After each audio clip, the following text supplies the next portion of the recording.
సిగరెట్లు మందు దాగి మంచిగున్న పానాన్ని ఖరాబు చేసుకోకురి. మాకు పెళ్లి అయ్యి 6 నెలలైంది.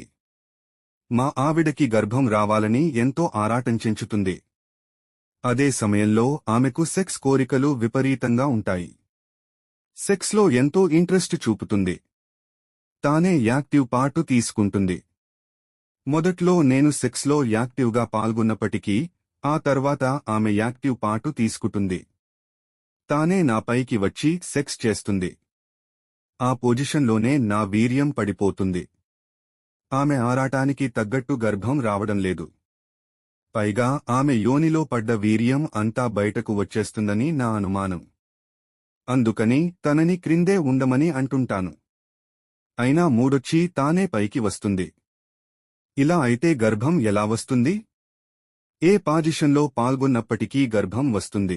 పురుషుడు క్రింద, స్త్రీ పైన ఉండి సెక్స్ చేస్తే వీర్యం కారిపోవడం ఉండదు.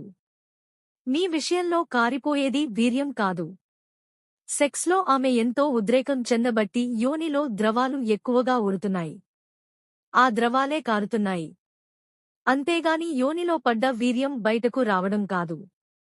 మీ విషయంలో పిల్లల గురించి అంతగా ఆరాటం ఉంటే ఇద్దరూ డాక్టరు దగ్గరికి వెళ్లి చూపించుకోండి. ఎవరిలోనైనా లోపం ఉంటే చికిత్స పొందండి.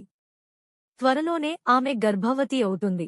మిత్రమా, నేను చేసే వీడియోస్ మీకు నచ్చితే ఒక చిన్న లైక్ కొట్టండి. నా కష్టానికి నేను మీ నుంచి ఆశించేది ఒక్క లైక్ మాత్రమే. లైక్ కొడతారని ఆశిస్తున్నాను. సబ్స్క్రైబ్ చేసుకున్నందుకు ధన్యవాదాలు.